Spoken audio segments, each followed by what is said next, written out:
ಇಡೀ ಭಾರತದಲ್ಲಿ ಈ ವಕ್ಫ್ ಹೆಸರಲ್ಲಿ ಇಡೀ ನಮ್ಮ ಭಾರತದಲ್ಲಿ ಏನು ಭೂಮಿಯನ್ನು ಕಬಳಿಕೆ ಮಾಡುವಂಥ ಒಂದು ಹುನ್ನಾರ ವಕ್ಫ್ ಹೆಸರಲ್ಲಿ ಈ ಕಾಂಗ್ರೆಸ್ ಪಕ್ಷದವರು ಮಾಡ್ತಾ ಇದ್ದಾರೆ. ಸ್ವತಂತ್ರ ಬಂದಾಗಲಿಂದ ಕೂಡ ಇವತ್ತಿನವರೆಗೂ ಕೂಡ ಆಗ್ತಾ ಇರುವಂಥ ಅನ್ಯಾಯಗಳ ಬಗ್ಗೆ ಸನ್ಮಾನ್ಯ ಪ್ರಧಾನಮಂತ್ರಿಗಳಾದ ನರೇಂದ್ರ ಮೋದಿಜಿಯವರು ಈ ವಕ್ಫ್ ಒಂದು ಇದರಲ್ಲೇ ದೊಡ್ಡ ಪ್ರಮಾಣದ ಬದಲಾವಣೆಯನ್ನು ತೊಗೊಂಡು ಬರೋದಕ್ಕೆ ಒಂದು ಬಿಲ್ಲನ್ನು ಅವರು ಪ್ರವೇಶ ಮಾಡಿದ್ದಾರೆ. ಆ ವಿಷಯದಲ್ಲಿ ಇಡೀ ದೇಶದಲ್ಲಿ ಚರ್ಚೆಗೆ ಬಿಟ್ಟು ಅದನ್ನು ಮತ್ತೆ ಪಾಸ್ ಮಾಡಬೇಕು ಅನ್ನೋಂಥ ಒಂದು ವಿಚಾರ ಬಂದಾಗ ಕರ್ನಾಟಕದಲ್ಲಿ ಜಮೀರ್ ಅನ್ನೋ ಒಬ್ಬ 420 ಸಚಿವನನ್ನು ಮುಂದೆ ಇಟ್ಟು ಈ ರಾಜ್ಯದ ಮುಖ್ಯಮಂತ್ರಿಗಳಾಗಿರುವಂಥ ಸಿದ್ದರಾಮಯ್ಯನವರು ಎಲ್ಲ ರೈತರ ಭೂಮಿಯನ್ನು ಇವತ್ತು ಕಬಳಿಸುವಂಥ ಒಂದು ಪ್ರಯತ್ನಕ್ಕೆ, ಅಂದರೆ ಆ ಕಾನೂನು ಬಂದುಬಿಟ್ರೆ ಈ ಭೂಮಿಯನ್ನು ವಾಪಸ್ ತಗೊಳ್ಳೋದಕ್ಕೆ ಆಗೋದಿಲ್ಲ ಅಂತೇಳಿ ತರಾತುರಿಯಾಗಿ ಇವತ್ತು ಇಡೀ ನಮ್ಮ ಕರ್ನಾಟಕ ರಾಜ್ಯದಲ್ಲಿ ಇವತ್ತು ನಮ್ಮ ರೈತರ ಭೂಮಿಯನ್ನು ಏನು ಕಸ್ಕೊಳ್ಳೋಂಥ ಒಂದು ಪ್ರಯತ್ನ ಮಾಡ್ತಾ ಇದ್ದಾರೆ. ಅದರ ವಿರುದ್ಧವಾಗಿ ಇವತ್ತು ನಮ್ಮ ಹೋರಾಟ. ಮತ್ತು ಮೊನ್ನೆ ಈ ಚುನಾವಣೆ ಸಂದರ್ಭ ಬಂದಾಗ ಆ ನೋಟಿಸ್ಗಳನ್ನು ಅದನ್ನು ಹಿಂಪಡೆಯೋದಕ್ಕೆ ಮುಖ್ಯಮಂತ್ರಿಗಳು ಸೂಚನೆ ಕೊಟ್ಟಿದ್ದೀವಿ ಅಂತ ಹೇಳಿದರು.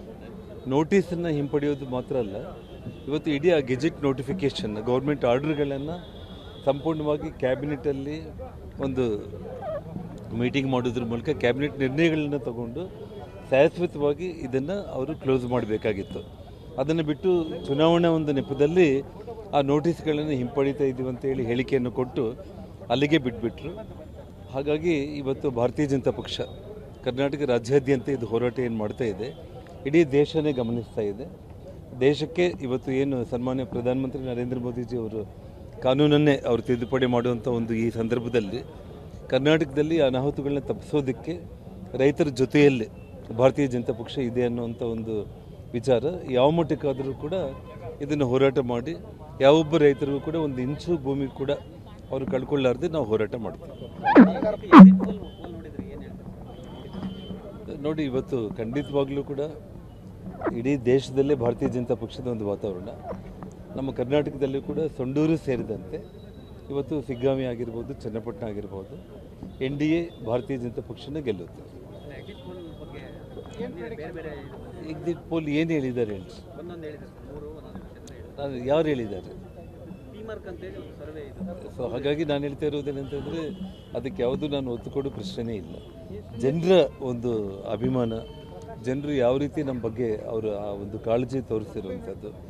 ಆ ಕಡೆ ಕಾಂಗ್ರೆಸ್ ಅವರು ಒಂದು ಹಣದ ಒಂದು ಹೊಳೆಯನ್ನು ಅವರು ಇದು ಮಾಡಿದರು, ತಾವು ನೋಡಿದ್ದೀರಿ.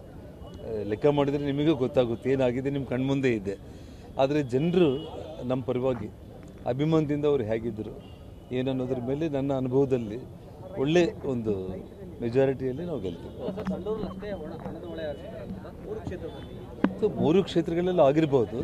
ಸೊಂಡೂರು ಜನರ ಒಂದು ಒಲವು ಭಾರತೀಯ ಜನತಾ ಪಕ್ಷದ ಪರವಾಗಿ ಇದೆ ಅಂತೇಳಿ ಈ ರಾಜ್ಯದ ಮುಖ್ಯಮಂತ್ರಿಗಳೇ ಅವರು ಒಂದು ದಿನದ ಕಾರ್ಯಕ್ರಮವನ್ನು 2-3 ದಿನಗಳಿಗೆ ಮಾಡೋದ್ರಲ್ದಂಗೆ ಮುಂಚೆ ದಿನ ಬಂದು ಒಂದು ದಿನ ಸಂಪೂರ್ಣ ಸಾಯಂಕಾಲ ರಾತ್ರಿ ಎಲ್ಲ ಕೂಡ ಕೆಲಸ ಮಾಡಿ ಹೆಚ್ಚು ಕಡಿಮೆ 4 ದಿನ ಸೊಂಡೂರಲ್ಲಿ ಅವರು ಇಲ್ಲಿ ಉಳಿಯುವಂಥ ಸ್ಥಿತಿ ಬಂದಿದೆ ಅಂತಂದರೆ ಸೊಂಡೂರು ಜನರು BJP ಪಕ್ಷದ ಪರವಾಗಿ ಇದ್ರು ಅನ್ನೋದಕ್ಕೆ ಇದೇ ಸಾಕ್ಷಿ.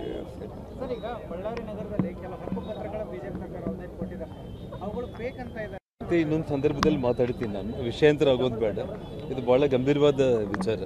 ವಕ್ಫ್ ವಿಚಾರದಲ್ಲಿ